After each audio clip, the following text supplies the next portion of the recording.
नमस्कार welcome to my channel ST education.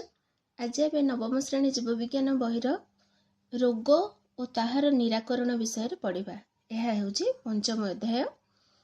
यार इंग्राजी नाम हूँ डिजीज एंड इट्स ट्रीटमेंट। स्वास्थ्य ही संपद। आम जीवन में स्वास्थ्य एक गुरुत्वपूर्ण स्थान अधिकार करिथाए। तेणु स्वास्थ्य को सुरक्षित रखिबा आम समस्तंकर प्रधान कर्तव्य। बहु पुरातन कालरू आमर साधारण लोक मानक मनरे एक धारणा रही आसीछि जे शरीर निरोग अवस्था ही स्वास्थ्य। तेले स्वास्थ्य कहा कहे जे स्वास्थ्य होउछि शरीरर निरोग अवस्था बा रोगमुक्त अवस्था को स्वास्थ्य कहती। कारण रोग रे न पड़िबा पर्यंत स्वास्थ्य कथा आमर मने पड़े नाही।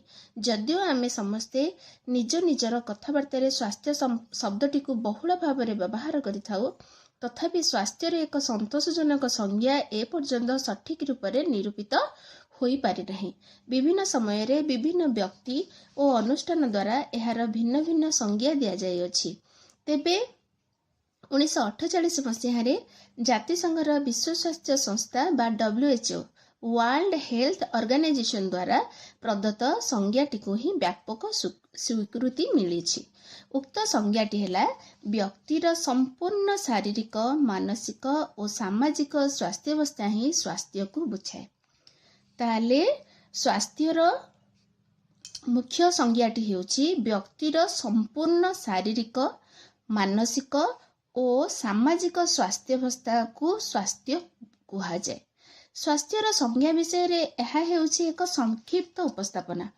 जीवन रे स्वास्थ्यर एही बहु परिसरीय विभव को साकार करिबा प्रायतः असंभव। कारण रोग हेउछि उत्तम स्वास्थ्यर विपरीत अवस्था। गोष्ठीगत और व्यक्तिगत स्वास्थ्य। गोष्ठीगत स्वास्थ्य को जनस्वास्थ्य, प्रतिषेधक भेषज तथा सामाजिक भेषज एपरी विभिन्न नाम रे नामित करा जाय पारे। गोष्ठीगत स्वास्थ्यर अर्थ सामूहिक स्वास्थ्य। गोष्ठीर स्वास्थ्य अतुट रहिले गोष्ठी अंतर्भुक्त प्रत्येक व्यक्ति स्वास्थ्य अतुट रहिबार संभावना यथेष्ट अधिक हेब। तेबे गोष्ठी स्वास्थ्य प्रति अग्राधिकार देई व्यक्तिगत स्वास्थ्य को अवहेला कले चलिब नहीं।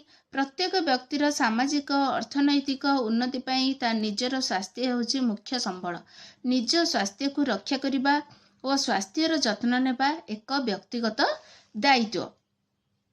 व्यक्तिगत स्वास्थ्य रक्षार नियम मान पालन करिबा, निजर खाद्य संपर्क में सचेतन रहिबा, स्वास्थ्य रक्षा को सुगम कर देउथिबा अभ्यास गुडी को कार्यकारी करी केतक निर्दिष्ट रोग कबलरू मुक्त रहिबा, रोग न हेबा पई निवारण मूलक व्यवस्थार यथार्थ विनियोग करिबा इत्यादि पई आमको व्यक्तिगत स्तर रे सर्वदा प्रचेष्टा करिबा उचित।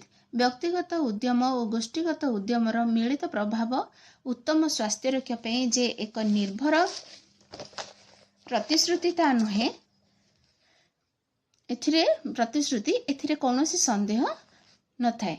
तेणु स्वास्थ्य कहले आमे गोष्ठी और समाज कथा चिंता कला बेले, रोग कहले व्यक्तिगत कथा चिंता करू।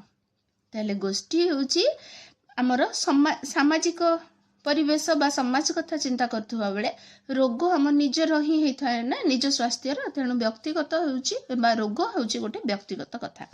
सुस्थ और निरोग मध्य पार्थक्य।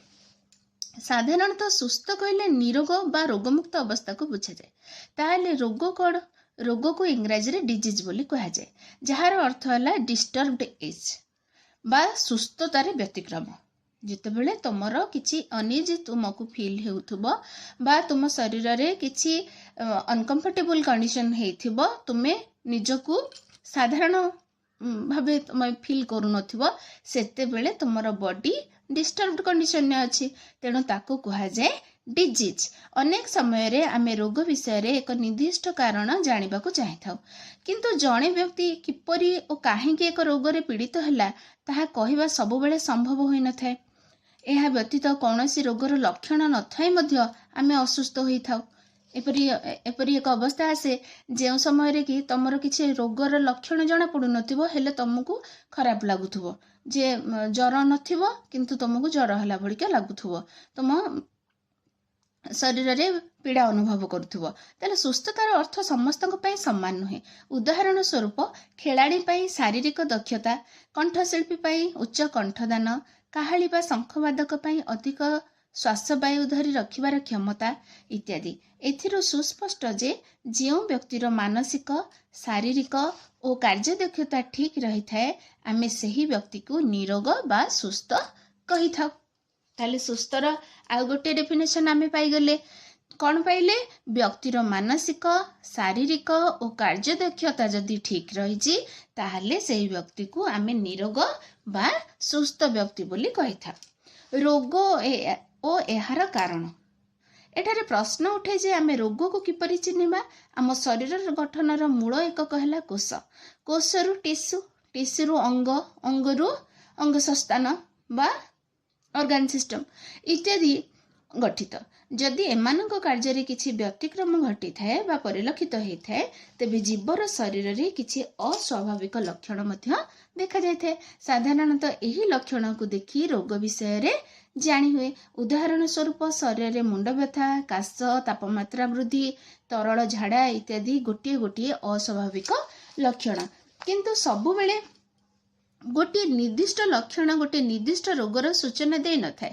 ଉଦାହରଣ ସ୍ୱରୂପ ଶରୀରରେ ତାପମାତ୍ରା ବୃଦ୍ଧି ବିଭିନ୍ନ କାରଣରୁ ହୋଇଥାଏ, ଯଥା ଟାଇଫଏଡ୍, ମ୍ୟାଲେରିଆ, ବସନ୍ତ, ଆଘାତଜନିତ ପୀଡ଼ା, ଡେଙ୍ଗୁ ଜ୍ୱର, କାଲା ଜ୍ୱର ଇତ୍ୟାଦି।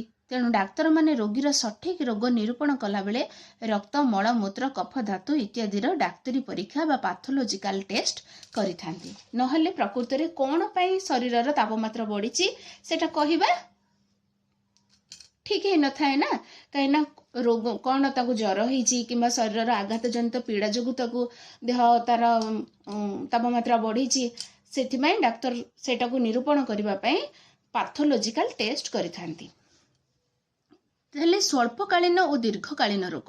ରୋଗଗୁଡ଼ିକ ମଧ୍ୟରୁ କେତେକ ରୋଗ ସ୍ୱଳ୍ପ ସମୟ ପାଇଁ ହୋଇଥିବା ବେଳେ ଅନ୍ୟ କେତେକ ରୋଗ ଦୀର୍ଘଦିନ ବା ସାରା ଜୀବନ ଭୋଗିବାକୁ ପଡ଼ିଥାଏ। ସ୍ୱଳ୍ପ ସମୟ ପାଇଁ ହେଉଥିବା ରୋଗକୁ ଆକ୍ୟୁଟ୍ କୁହାଗଲା ବେଳେ ଦୀର୍ଘକାଳୀନ ରୋଗକୁ କ୍ରନିକ୍ କୁହାଯାଏ। ଉଦାହରଣ ସ୍ୱରୂପ ସାଧାରଣ ଥଣ୍ଡା ରୋଗରୁ ଆକ୍ୟୁଟ୍ କୁହାଯାଉଥିବା ବେଳେ ଥଣ୍ଡା ରୋଗକୁ ଆକ୍ୟୁଟ୍ କୁହାଯାଉଥିବା ବେଳେ ଫାଇଲେରିଆ, ମଧୁମେହ ଇତ୍ୟାଦିକୁ କ୍ରନିକ୍ ଡିଜିଜ୍ କୁହାଯାଏ। ତାହେଲେ ଆକ୍ୟୁଟ୍ ଡିଜିଜ୍ ହେଉଛି ସ୍ୱଳ୍ପ ସମୟ ପାଇଁ ହେଉଥିବା ରୋଗକୁ ଆକ୍ୟୁଟ୍ ଡିଜିଜ୍ କହନ୍ତି, ଆଉ ଦୀର୍ଘକାଳୀନ ରୋଗକୁ କ୍ରନିକ୍ ଡିଜିଜ୍ ବୋଲି କୁହାଯାଏ।